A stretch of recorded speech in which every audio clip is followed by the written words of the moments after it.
Do you believe the Israeli government tried to assassinate you? They did try, yes.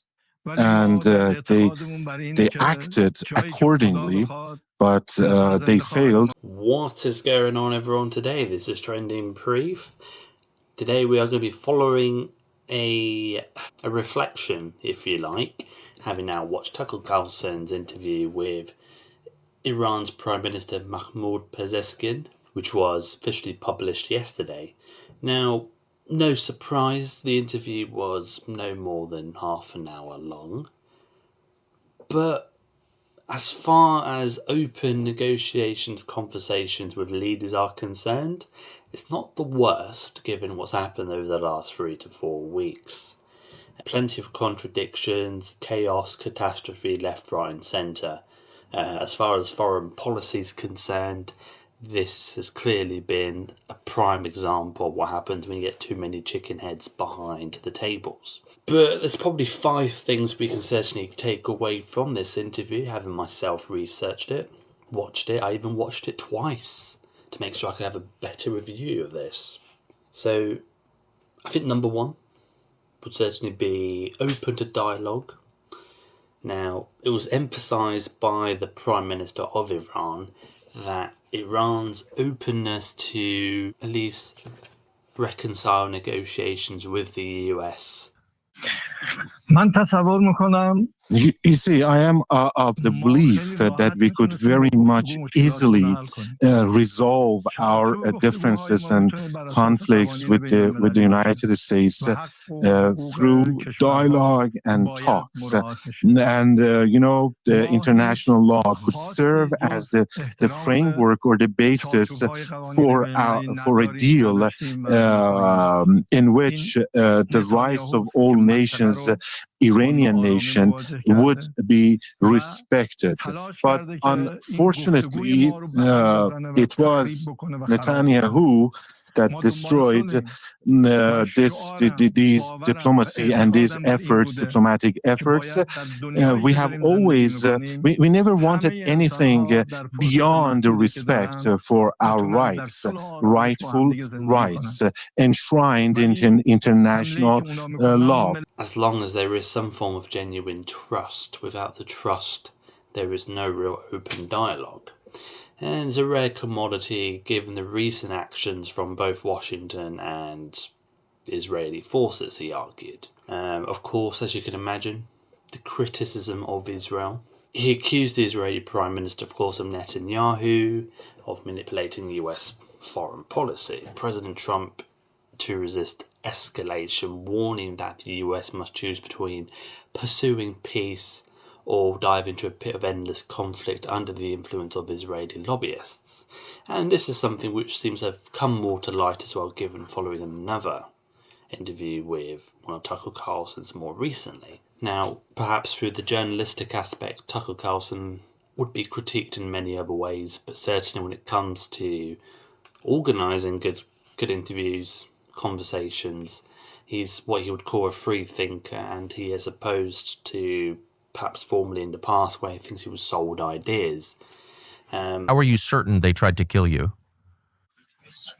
Of course, it was not the U.S. that was behind the attempt on my life. It was Israel. I was in a meeting. We were discussing the ways to move forward. But thanks to the intelligence by the spies that they had, they tried to bombard the area that we were holding that meeting, in which we were holding that meeting. Of course, as you can imagine, we got into the assassination accusations. That's number 3.